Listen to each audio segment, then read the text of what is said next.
come very cheaply. It's free, but it's very costly, and we'll see that in just a moment. And aren't you grateful for that? Aren't you grateful that we serve, that we have a God who loves us in spite of ourselves? We have a God that loves us enough that He forgives by His grace, and He loves us unconditionally. And so that's how Jesus says, I came into this world to seek and to save that which is lost.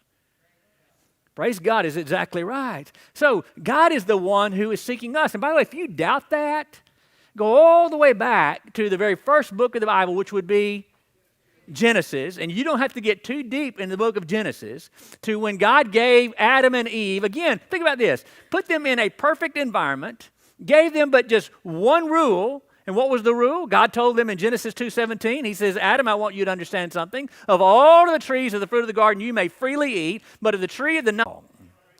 He was giving them opportunity to give themselves up. But it wasn't Adam who was seeking God. What was he doing when he heard God coming? He hid himself. But what did God do? God's the one who came seeking Him. By the way, that's exactly what God's doing today. Now, you may think today that, you know what, I'm here by pressure, or I came here to see an event, or, man, I came because I had nothing else to do. No, something. God arranged for you to be here today, and I believe with all my heart there's a divine appointment to be made today, and God's going to keep His end of that divine appointment. God has been commissioned to do today. We are to seek out the lost and to share the glory of the gospel, the good news of Christ that Jesus can save. Now, here's the thing. Jesus can save anybody, anywhere, anytime. Because the gospel is not for church people. It's not for good people. It's for people, regardless of how you label yourself. I'm not going to heaven because I'm a member of Pinecrest Baptist Church. And Jesus alone.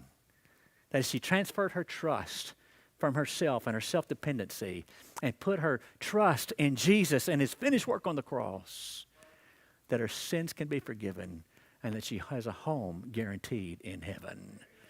And that's true of every single one of you too, that's happened in your life. And all of God's people said. So we think about how the pearl is produced, how the pearl is pursued. But here's what I really wanted to get to. Let's think about how the pearl is purchased. Look again at what he says here. This is very interesting. Verse 45 says, again, the kingdom of heaven is like a merchant seeking. Guess, or maybe you already know what the world's population is today. It's 7.79 billion people as of last year. Now here's the imagery I want you to get just for a moment. Think about that. 7.79 billion people. And I want you to imagine, anybody like standing in line? How would you like to be standing in line of 7.79 billion people? I'm thinking, not happening.